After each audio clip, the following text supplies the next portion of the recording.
So the second step of the workflow is context. You've created your goals. You need to invite someone, but who are you going to invite? So we put together a list of contacts. Now it's very important as you do that you don't judge anyone off that list.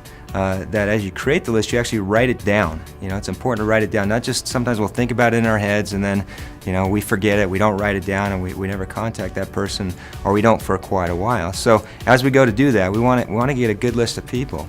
As we do that, a good way to come up with a list is to do this categorization deal that we do, which is FFBC, family, friends, business, and community.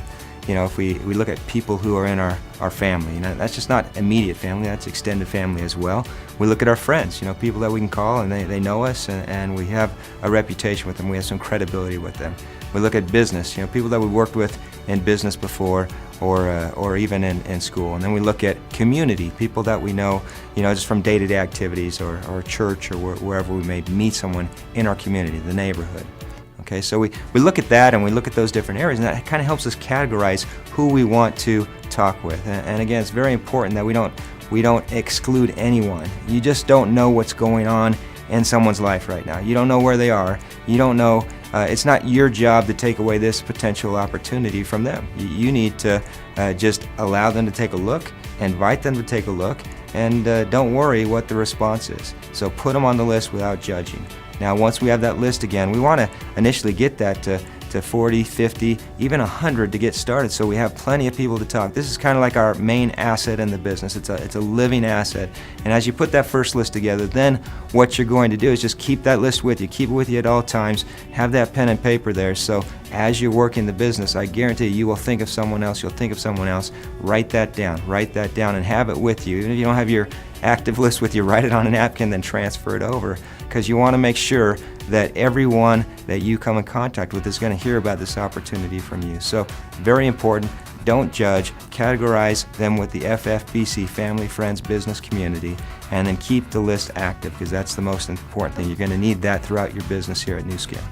So once you have your initial list, the first people you think of and write down there, you kind of think, well, where do I get other people to talk to? And there's lots of ways you can do that. Most people, I've talked with young people in their 20s that say, I've got 1,500 friends on Facebook. Okay, well, 1,500 people that consider you a friend, so that's something, right? I know I do as well, and lots of people do. There's other social media opportunities with LinkedIn and other things like that as well. You don't discount your day-to-day activities. You're always walking and talking to people. If you have this business right on the front of your mind, and hey, I'm working the business, everyone out there that I'm talking with and I come in contact with, I'd like to know their story, to know, hey, is this something that they'd be interested in knowing about or not? Ask the question, say hi, talk to people, be friendly. I've found many times just by saying hi to someone and starting a conversation, all of a sudden, this is a person who could really use our business. So another good tool to use in creating your list is a memory jogger that we have in the Fast Start packet. Many times we just need to look at, hey, who was the person I used to fix my plumbing? Who was my banker? Who was my accountant? Who are some of the guys that are people that work out at the gym? We got this list in the packet that helps you kind of jog your memory. And I guarantee as you go through that list and try to jog the memory, you're going to find more people that you can add to your list. So it's very important.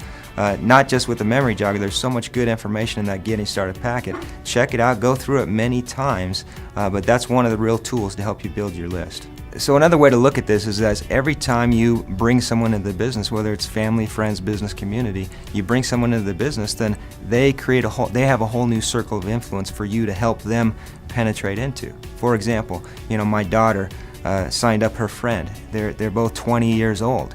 Well, that led to her mother, who led to an aunt who really engaged in the business and worked really hard. My daughter had a big check that month from everything that happened. So what happened there is my daughter never would have known my daughter's friend's mother's sister, the aunt, right? But the aunt is the one who really engaged, and it ended up creating a significant business for her. So you just never know. Every time you sponsor someone in the business, we bring in a whole circle of influence. It's up to you to help them drive down into that circle of influence, their FFBC, their family, friends, business, and community associates.